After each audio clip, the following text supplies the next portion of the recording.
우리는 때로 의기소침할 때가 있습니다. 우울증을 앓을 수도 있습니다. 교회 다닌다고 또 임직자로 주님의 일을 한다고 해서 우울증을 안 앓는 것은 아닙니다. 인간이기 때문이지요. 샘물과 같은 보혈은 평생 우울증을 심하게 앓던 시인이 썼습니다. 윌리엄 쿠퍼는 찬송가 시인으로뿐만 아니라 세속시 시인으로 영국 문학사에서 자리매김하고 있습니다.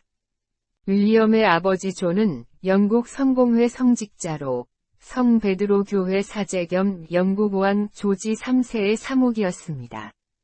윌리엄의 엄마에는 영국 시인 존 단의 후손으로 그가 시인의 피를 받았다면 목에 쪼길 것입니다. 그러나 엄마는 아이를 낳다가 윌리엄과 동생 존을 남기고 세상을 떠났습니다.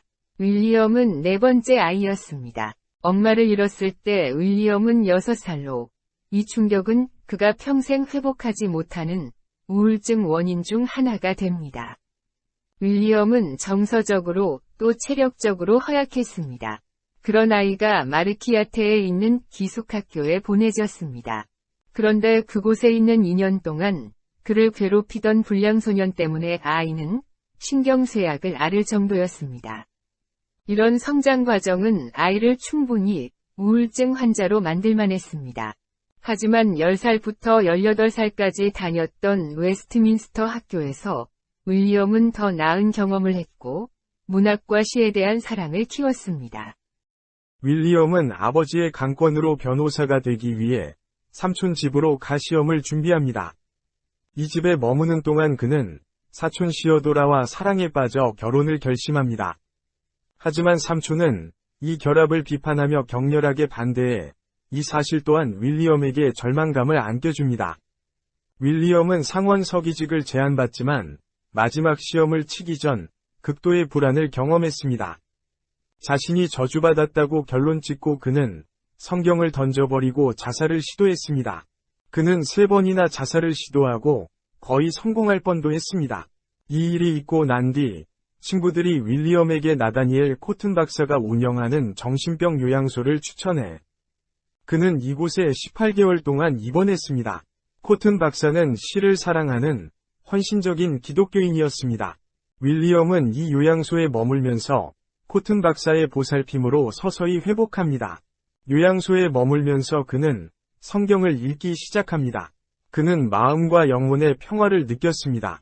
그러던 중 1764년 로마서 3장 25절 이 예수를 하나님이 그의 피로 인하여 믿음으로 말미암는 화목 제물로 세우셨으니 이는 하나님께서 길이 참으시는 중에 전에 지은 죄를 간과하심으로 자기의 위로우심을 나타내려 하심이니 를 읽다가 주님을 발견했습니다. 이때 그의 나이는 33세였습니다.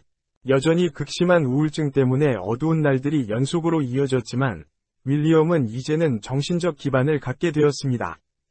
그가 후에 이 상황을 시로 표현했습니다. 바로 오늘 소개하는 찬송가 샘물과 같은 보혈은입니다.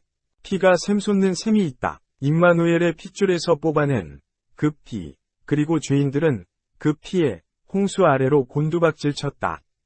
죄로 더럽혀진 얼룩이 없어지리라. 1절 원문 직역. 윌리엄은 요양소에서 나왔지만 변호사 일은 할 수 없었습니다. 후유증으로 말을 더듬고 행동이 둔했기 때문입니다.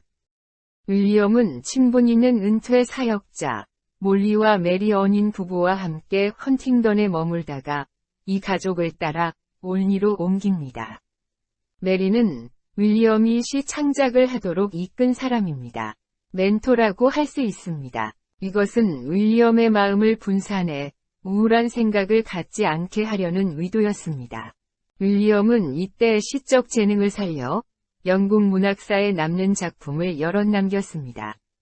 올리에서 그는 나 같은 죄인 살리니 위 작시자 존 뉴턴을 만나 그의 집에 머뭅니다. 이때 윌리엄은 존을 도와 사목을 하며 유명한 올리 찬송가 제작에 동참합니다. 존의 격려로 윌리엄은 이 찬송가집에 찬송시 68편을 올립니다. 여기에 샘물과 같은 보혈음과 주 하나님 크신 능력이 같이 실렸습니다. 특히 주 하나님 크신 능력은 여러 번이 자살 기도에서 그를 건지신 하나님의 신비로운 역사를 배경으로 하고 있습니다. 그렇다고 윌리엄이 자살 기도를 멈춘 것은 아닙니다. 동생 존이 세상을 떠났을 때 우울증이 다시 도저 자살을 기도하기도 했습니다. 그러나 그는 메리의 보살핌을 받다가 메리사 후 정신적 불안정으로 뉴턴의 집을 떠나 4년 후 노폭 이스트 데레함에서 69세로 세상을 떠납니다. 영국 문학사, 또 찬송가 역사에서 큰 이름을 남긴 윌리엄 쿠퍼가 평생 우울증과 싸워온 것은 정말 마음 아픈 일입니다. 그래도 이런 윌리엄에게 가장 행복했던 시간은 존 뉴턴을 도와 올리 찬송가를 편찬했던 시간이었다고 후에 그가 고백했습니다. 어쩌면 이것이 그가 받은 소명이었는지 모르겠습니다. 그가 이런 일을 계속했다면 우울증이 완전히 치유됐을까요? 하나님의 신비로운 역사는 인간의 능력으로는 이해할 수 없을 때가 많습니다. 영상을 끝까지 시청해주셔서 감사합니다. 채널 구독을 부탁드립니다. 다른 영상도 보고 싶으시면 유튜브 검색란에 짬쉼터를 치시면 됩니다.